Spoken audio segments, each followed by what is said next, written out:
Hello and welcome to the 167 podcast. In today's episode, we're going to be speaking about the gift of God in your life and how to develop it. Stick around.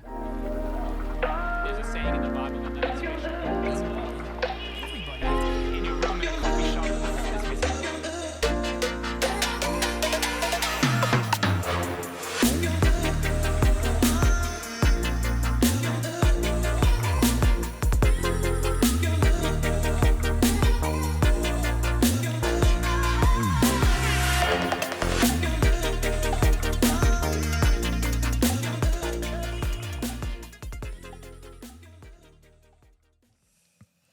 Hey, what's up, everybody, and welcome to the 167 podcast. So good to see you and to be with you for another episode. We're loving the 167 at the moment. Yes, We're having a lot of fun.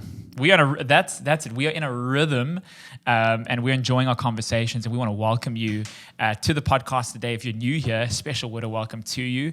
My name is Phil, joined by Swen as usual. Swen, how's it going? Yeah, I'm very good. I'm feeling extra manly this day. You need to tell us why. This morning, my spidey sense the other night was saying there's something wrong with my wheel, but I'm like, I'm sure it's fine. So I then go to sleep and all that jazz. Wake up this morning, and the way that I cut my times really, really short. So Samuel and I always leave at the same time, but like as late as we possibly can. Yeah, sure. School.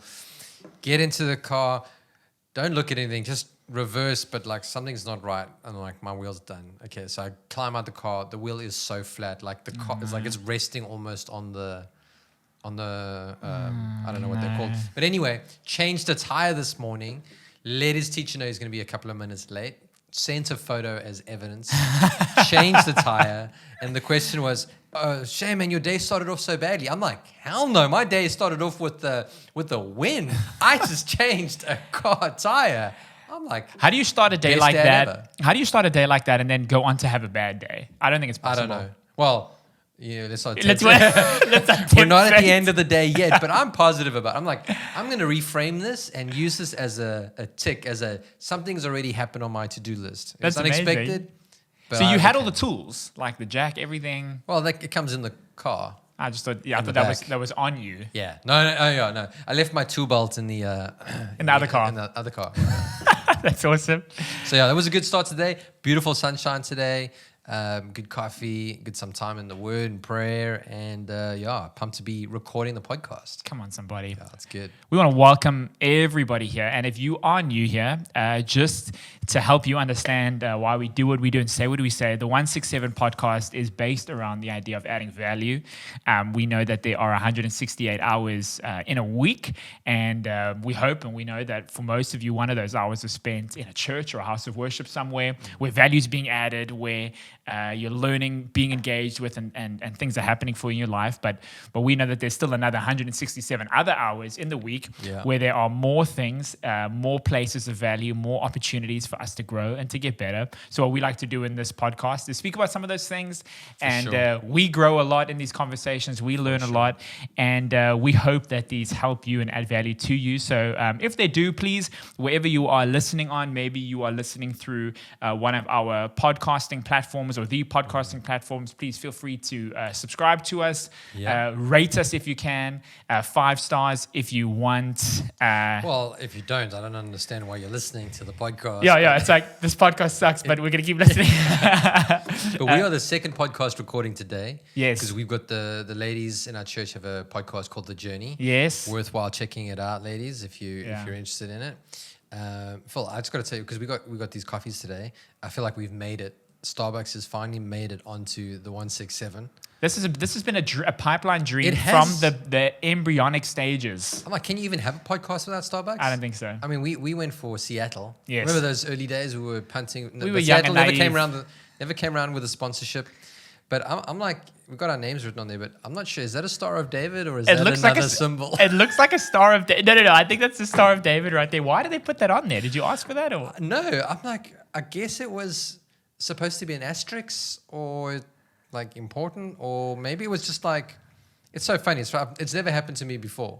But maybe it was like a mistake, and they just thought, let's reuse the cup. I don't know. Well, if you're listening to this podcast right now, myself and Sven are looking at our Starbucks cups, and he has got a cool little image next to his name, and I've just got my name on it. So I don't know if that's something to feel bad about or something to look But into. Denzel, he'll hook you up. Denzel will hook you up at Starbucks. Starbucks, if you are listening and you are looking to reach into the podcasting space, which I'm sure you are already, Because we have multiple millions of listeners. there is a local podcast just for you. We might not be the biggest, but our community is the best. Yeah, it is the best, Yeah. without a doubt. So if you are listening, please feel free to rate us and comment. We're also on Instagram, the 167 Podcast, where we have been dropping some really cool short clips lately from episodes. You're more than welcome to DM us, follow us, and or if you're watching on YouTube via video, hello.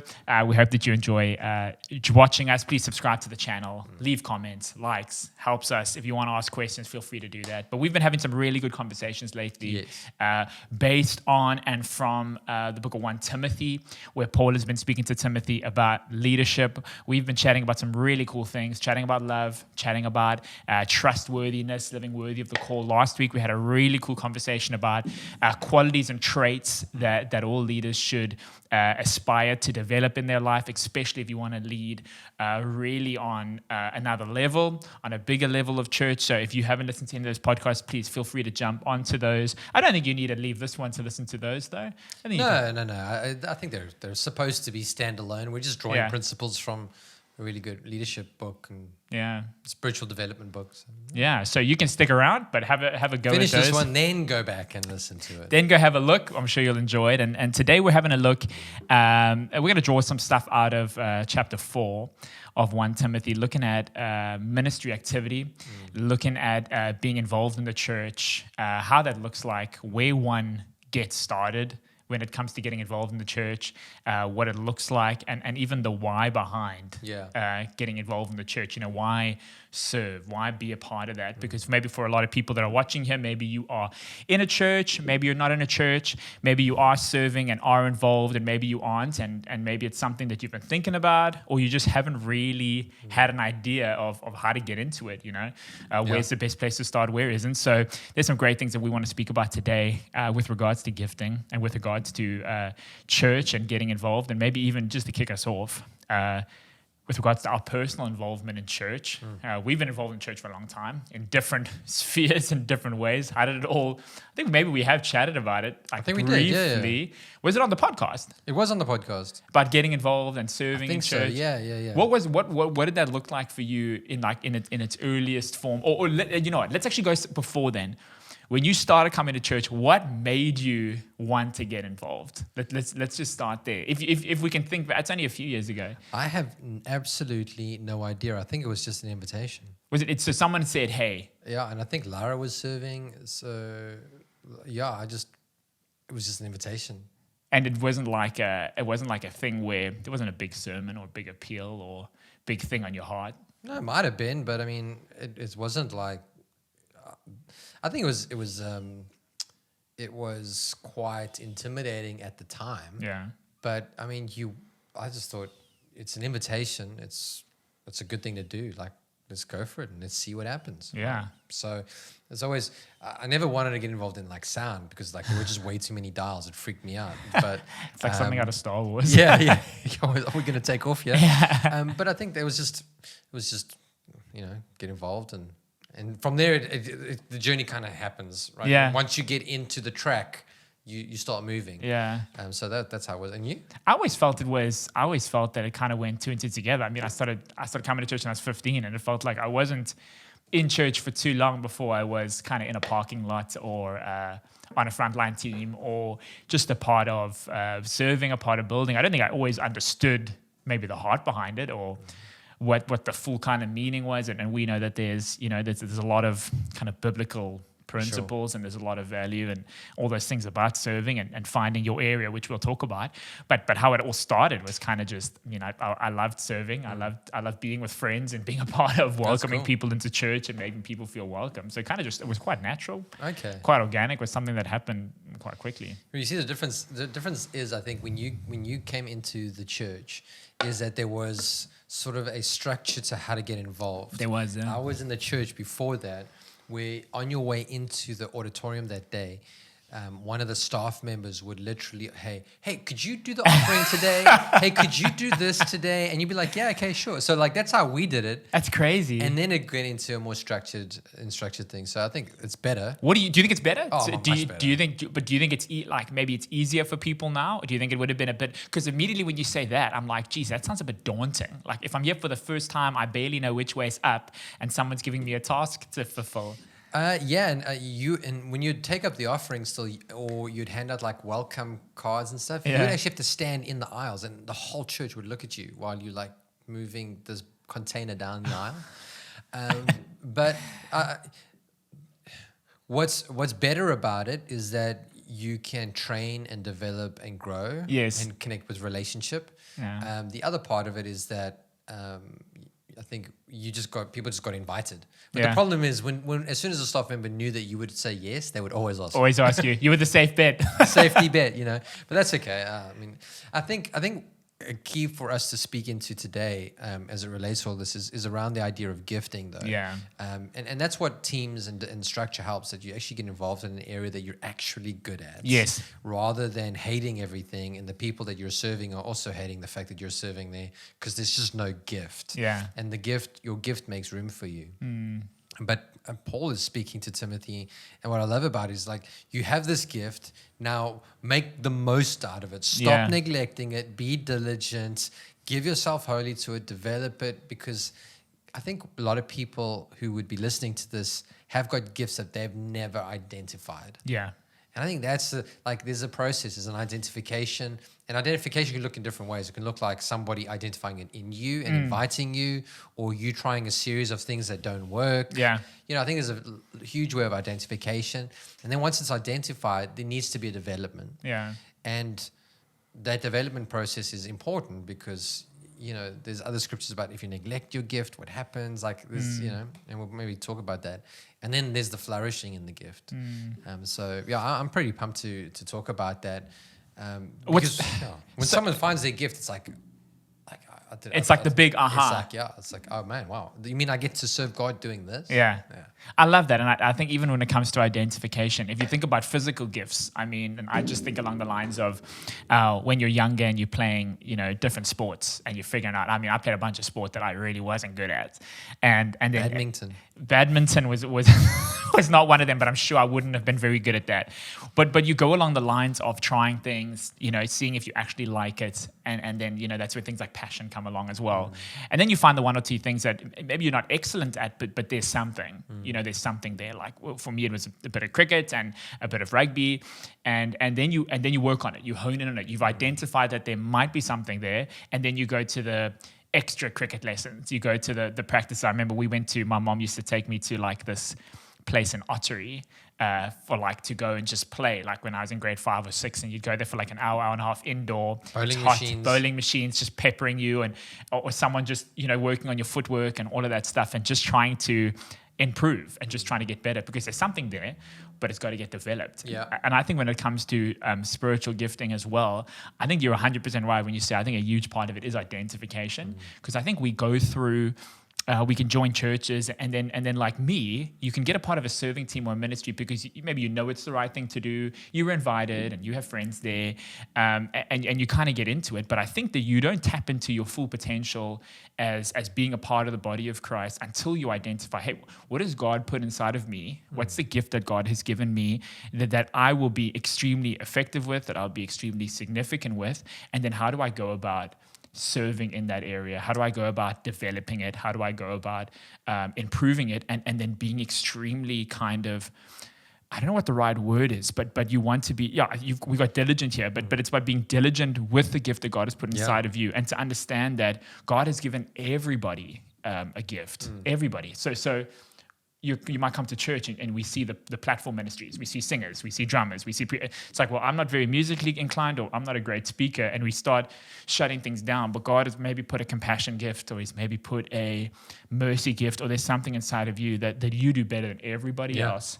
When we realize what that is, and we start tapping into it and maybe reading books about it and getting involved in those ministries, we start to see, oh, this is the reason I'm here. And you're saying, you got this, you come to life. Yes. And then the passion comes with it. And then it starts like, I look forward to church on a Sunday, not oh, flip, I've got to do this thing or do this task. Yes. Yeah. Yeah. Absolutely. And I think identification is important. And there are different ways. And I think we need to, that's why it's good to have leaders in our lives, people who can identify a certain gift in us, because we're blind often to the treasure that we carry. You know, some people know it, some people have experienced it, but other people it's laid dormant, right? Yeah. And I think one of the best things that we can do in a sense for God, like God's done way more for us than we could ever do for him. So True. let's just put that on the table. But the best thing that I think we can do for God is to discover and nurture the gift that he has given to us as a gift back to him. Yeah. Because I mean, I'm a dad, and I love seeing my son flourish in things that he's really good at. Yeah. You know, I let him get frustrated by things he's bad at for character development. Yeah. But I want to see him flourish and do well because he comes alive. Yeah. And when he comes alive, I'm like, I enjoy that. Yeah. And I think that's the same. Maybe it's an oversimplification, but I feel like the Lord has given everybody a treasure. And when we live with that and we use that, it actually blesses other people, and he enjoys it. And I think it's a great responsibility. Yeah, I think so. For people that are maybe watching and listening, are saying, "Okay, cool," starting to understand there's gifting involved in these things. Well, you know, practically and physically, how do I go about doing this and figuring it out? And I think, like you mentioned, if there are leaders and people that you trust in your life, maybe even a mentor or a life group leader, you know, the starting point for you there could be having a conversation with somebody and say, well, you know, you've been around me. What do you think? And it maybe can sound like an awkward conversation, but also it could be quite an eye-opening one. Yeah. Because like you're saying, I mean, some of us do, but we don't always can identify and acknowledge that, hey, this is possibly like a flow zone where things just flow naturally. It's a bit divine in a sense. Doesn't everybody do this? Like, It doesn't isn't everybody just as good or as comfortable in this thing where a leader could be like, you know what, when you are with people, you're just the most encouraging guy. Even if you've had a bad day, you just encourage. And you can be like, well, I just thought everybody does that. It's like no. When I'm upset, I don't encourage people. I do things differently. I handle things in a different way. But you encourage, and you can be like, well, you know, that's great. Maybe that's something to work with. And then you can take it to the next step. Like in our church, we take people through a DNA course. We take people through a series of steps where they can be a part of a member of our church, and then where they can go through a gifts assessment where they can do it. And it's not the 10 commandments, but it really does give you a good idea of possible gifting and possible things. And then it matches it with possible serving areas. So that's right. So this might be the gift. We think that these 3 or 4 areas, give them a try, give them a go, have a go in that team, have a go in that team. We think that based on what you're gifted towards or what God has put inside of you, you might enjoy and do well in these different areas. But the point I'm trying to make is that the responsibility does lie with the individual to understand God has put something inside of me, has put a gift inside of me, and there are ways I can build the church and extend the kingdom of God. But I need to take the step of faith. Yeah. Because sometimes that step's the hardest. You know, you're in is. church and you're like, I want to get involved, but I also don't want to put myself out there, or I'm scared I'm not good, or I'm scared I fail. But God is saying, well, this is the thing that's going to make you feel the most alive. Yeah. That's the thing that's going to make you feel the most effective. Good. But it might take 1 or 2 different steps or 1 or 2 things you don't think is perfect, and then you find the thing, you're like, jeepers, this is amazing, I love this. And then it comes together like, this is how we build the church, everybody being different. And you take the body of Christ analogy, it's like Jesus, our head, he gives us vision and guides us and leads us, but then we as the church, we are the body, and the body is made up of many different parts. Yeah, awesome. So imagine we're all just ears. that would be. I can picture a horror movie. Listen really well. We're great listeners, but I mean, it's just a body of ears. I just don't know how well that would work. But I mean, a body that's got hands and feet and toes and kidneys and hearts and lungs and livers and all these different things. For sure. Look different. Different functions, do different things, but when they come together, it helps the body and it helps the head move in the direction that it needs to do, accomplish what it needs to do. So the church, it's not about uniformity. It's not about our gifting. It's not about we've all got to be the same. It's like, no, you're unique. God's made you unique. Let's find out what makes you unique and let's move in that area. Yeah, that's good. And explore what that looks like for you as an individual. Yeah, I think it's good. And the gift, in a sense, is what we're talking about. Gifting is in Romans. I think it's Romans 12 and in 1 Corinthians, or Romans 15, somewhere in Romans and somewhere in Corinthians. gives like a list of gifts, but those are gifts like encouraging, it's gifts of leadership, it's gifts of administration, but those aren't like a comprehensive list. And the thing about the gifts is that gifts aren't actually for you. They're given to you. You experience joy when you use them, but they're actually a blessing for other people. And that's how that body analogy then comes together in a successful ways, because I am me for you. Good. Right. But I feel most alive when I'm doing that. Yeah. And that's the amazing way that God's wired all of us. And I think that the whole thing of because you directed people that say like there's a gift assessment or that we help people to go through, or even leaders will say, hey, I see in you this. And it's important that that's not comprehensive either. That's more of a mining process. Yes. You know, when you go underground, you're finding different jewels, you're finding diamonds, you're finding gold, and everything's at different levels for sure, but you're finding copper, iron, like there is gems on the inside of you, and you have to go through a process of discovery. So just because something scores on your gift assessment or somebody sees something in you, it's now the process of removing the dirt to see if that really is the treasure. That's almost the starting point. Absolutely. Because how many times for us, I mean, just practically, is there someone identified something in us and you're like, great, like, this is going to be awesome. And then you're like, oh, wait, there's so much of the cleaning and there's so much of the mining that still needs to happen before I can step into what people might see, 100%, the potential. 100%. Yeah. And I find as well, like in my life, this has been true.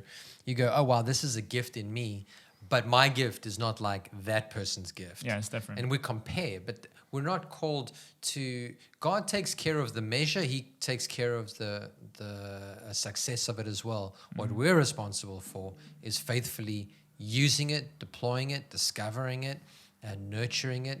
It's like that, the parable of the talents that Jesus teaches. He gives one guy 5, one guy 2, and another person 1. Good, yeah. And the one who had 5 got 5 more. He earned 5 more. The one that got 2 used it and got 2 more. And then the one who got 1 buried it out of fear and then just gave that back to the Lord. And Jesus is like, you were wicked. You're unfaithful.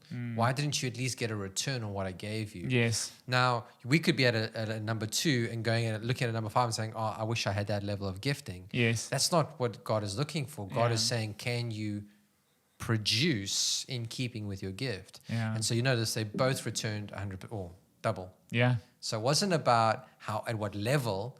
And I think that sometimes we go, well, I'm not at that level. I'm not a 5. I'm not a 5, so why even bother getting involved in the game? Yeah. Well, because there are people in your world that need it too. Yeah. And you're there too, in Yeah. a sense. Yeah. Or you're there 5. Or you're the one, use the one to get to 2. Don't bury it. I think when it comes to gifting, and even that analogy is amazing because it's about getting a return. Absolutely. But I don't think that your gift in its early stages is probably able to yield that return. I think that you first need to go on a journey of development, going on a journey of let's work this thing, let's figure it out, let's see in what context it works best. Maybe my gift is ready, but my character isn't, and I need to go on some character work to match the gift. And then you go on this journey of discovery, but in a sense where if I'm a 5 and I want to return a 5, I think I've got to make sure that I understand what the gifting is, how God would like to use it, and to be flexible to that. So if there are people listening and watching today that maybe have an idea of I think this is an area that I enjoy. It's an area that I flow in. I think quite possibly there's leaders that have affirmed this, and I've done maybe a gift. I've got an idea that this might be the gift. I want to make it better though. Yeah. I want to develop this thing. I want to understand what's a better way to use it. What would you say, or maybe 1 or 2 things that somebody can do to develop the gift that God has put inside, and in that way be responsible with it and say, I believe in this thing, I trust in this thing. How can I improve it? I think the best way is to start. Like how do you learn leadership? You lead something. Yeah. And you fail a lot, but you learn. You learn what not to do, and then you learn what to do, what doesn't work, what does work, and that takes time. So get involved, like let the anchor, like Good. unhitch the anchor or the get out of the harbor. Get out of the harbor and get out there and sail. Good. That's where you'll learn. I promise you. Yeah. I think it also looks like reading up on it, or Yeah. listening to podcasts that give you greater levels of information and insight. Yeah. And it looks like trying to connect with people who are strong in the area that you want to get strong in. I Very think good. those are the kind of Very good. means that I would generally go for. Yeah. Start, research, practice, and connect with someone who's doing it already. Yeah, I and think- doing it well. I love that. Like, so the two of those I really like. First one, getting started. And I think so many people don't want to do something because they feel like they're not 100% ready yet. But I think even when it comes to kingdom and when it comes to church and when it comes to getting involved, I don't think God is looking for perfection. He's not looking for perfection in other areas of our life. Wasn't waiting for the perfect person for you to get saved. Not waiting for the perfect person for God to use you. I mean, if we look at the people that Jesus used and the disciples, those dudes weren't perfect. So we don't want to fall into that trap. It's about just getting going and learning the lessons. I love that. And then I also love the fact that there are people in your life that are further along. And I think that sometimes something we need to learn is that I think sometimes the enemy will keep us away from having those types of conversations because you might be intimidated, or you might be insecure, or you might be thinking, well, I'm not on that level yet and I don't want them to know that. Or maybe there's someone, they're the same age or they're doing the same thing, but they're further along. But getting alongside people like that and having those conversations, you can learn things from somebody else's experience. You can learn things from somebody else's perspective. And we've got to be intentional. Again, the buck kind of stops with you, doesn't it? It's like, Absolutely. we've got to be the one that's making the message, making the phone call, and saying, hey, I want to get better. So let me get into a room with some people who have done this and are doing this well. And in the same breath, you could be that for somebody else later on. My dad always told me, and I'm sure he got it from somewhere else, I've heard it a few times, said, when the student is ready, the master reveals himself. And in that sense, what that means is when you're hungry to learn, there will be people who will be drawn into your world to teach you. Yeah. We want people to take interest in us, but we have to take an interest in other people. And Yeah. we're responsible for self-growth. Yeah. We can't turn around and go, oh, you didn't and you didn't. No, we have to take responsibility for ourselves to grow. And when we're in that teachable atmosphere or around our heart, we will find people who we can learn from. Yeah. And I heard Christine Kane say, I think it was Christine Kane, she was like saying, a boat, maybe she got it from somewhere else. Maybe it's somebody all different altogether. But anyway, my failing memory. You just credited her, so it's true. Yeah. A boat is safe in the harbor, but that's not what it's built for. Yeah. And it might feel safe not using your gift. You'll make no mistakes, but that's not what you were built for. You were built for adventure, for pioneering, for new things, for stepping out in boldness, for blessing other people. And that might take scary. There might be a few knocks. You might get discouraged at times, but you know what? That's all part of being out on the open water, I think. Yeah. One thing I learned from you is you got to invest in yourself. And from a point is, so if I'm going to buy a book for myself on, let's say leadership is the thing I want to focus on, and I buy a book on leadership, I'm putting value on my gift. I'm putting value on the thing that I want to grow in and I want to develop in my life.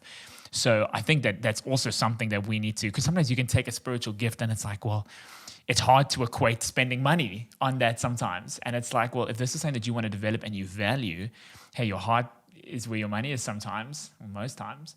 And if I can go out there and say, well, I want to develop in mercy or leadership, for example, and I'm going to buy a book, I'm going to read a book, and I'm going to invest in myself, I find that those are great ways to get my heart on the same page. And those are great ways to be like, well, this is where I want to grow and develop in my life. Let me buy myself resources. And we live in an age now where YouTube and podcasts, and there is so much. So maybe the start of your journey is not waiting for like Mr. Miyagi or like the king of the area that you want to develop and to come and mentor you. Maybe the start of your journey is to do research and to tap into online resources and online material for a season and for a while, and just glean from the library of online material, because there's so much. 100%. And you can grow and you can develop in such a way that and then when and if time comes where you speak to people or speak to a couple or speak to a person, that you can just take it to the next level. But it's about intentionality. It's about taking responsibility for the gift and the growth of the gift, so that we can be people that get that return. That's right. In a big way. 100%.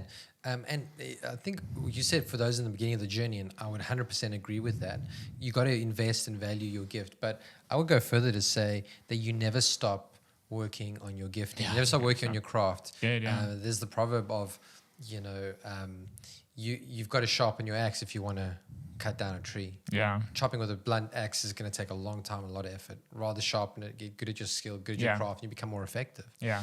And so, like, even now, I've just started a series on preaching. I've started learning from a preacher. He must be in his 70s now. Jeez. And he has just got this deep fire, deep desire on preaching. And I'm like, I want to catch that. He's got this theological view of the importance, the power of the ministry of God's word. And I'm like, I need that. So I'm going through that at the moment. But I think people would love to know. I think everybody listening to the 167 would love to know, Phil, what are your gifts? Okay, now don't be humble and don't be arrogant. At the same time. Yeah. It's interesting. I think that I've had an idea of what my gifting was, but it's definitely developed and changed slightly. So I think for me, and funny enough, the people closest to me or my friends and stuff might not always agree because I can make fun of people, but that's more an endearing thing and a loving thing. But I think exhortation and encouragement is something that I think that I've been gifted with to encourage people. I think leadership to a level is one of them as well. You'd think pastoring, but that's something that I've had to kind of also learn and develop better, because pastoring and leading is different. Pastoring is the shepherd. It's staying close to people, but that has been one of the tougher parts of ministry I've had to learn and develop within myself. So that's been one of them. Jeepers, I'm trying to think. I even think to an extent compassion, because I've always been quite emotional. It's probably the right word. But I find that God was just using that in a different way. And I feel like in the right moments, I'm moved by compassion for people. And then that's often how I know that the Holy Spirit is maybe sparking me to action. So it's not everybody. So, but when I feel like this move of compassion, or I feel deep empathy for a person or for a situation, it's almost like that for me is a very clear indicator and a clear sign that God's speaking to me, and this is how He wants me to. And He moves through that. He moves through that channel for me. So it's been continual, and it's like you mentioned, it's like things became clearer as I got moving. So I always had an inclination that leadership was one of my giftings because of different leadership positions I had. But when I started leading, I realized this is a lot more complicated, or not complicated, it's more complex than maybe just, I just want to lead people. It's like, well, leadership is actually more to do with putting people above yourself, inviting, encouraging. So as I led more, I had got a clearer picture of what they were, and it helped me understand them better. So definitely leadership, encouragement, and then one that surprised me, but looks like it's coming to the forefront, is compassion. Okay, yeah. Well, I would see that for sure. I think you're also really good as like a trainer or a coach. You help people walk through things step by step in a way that is helpful to them. Because I'm just like, just jump in. Yeah. And then you're like, no, let's get them onto the first step, Yeah. hold the rail, then walk in further. I just don't have the faith that you have. So faith would definitely be one of your gifts. Okay, so now you got to tell us your gifts, and then I can affirm them. The good thing, and your preaching is also one of your gifts. I think you're very evangelistic in your preaching and clear communication. So I wanted to make sure that I said that. I had the opportunity to think about this first. That's why. So now you're gonna have like a nice bam, bam, bam. I think the gifts from when I've taken assessments before and to what I feel is like alive in me today. Yeah. I would say that leadership, church leadership, is one of my gifts. I would say that preaching and teaching is one of my gifts. Faith would be one of my gifts. I would say that generosity, to an extent, is also there, and that's kind of where my gift mix goes. I mean, I've got. I mean, there's other things where I'm strong in. Yes. And those are like ideation and dreaming and vision. Like that all forms part of it. Yeah. But I would say those are kind of the gifts that I have.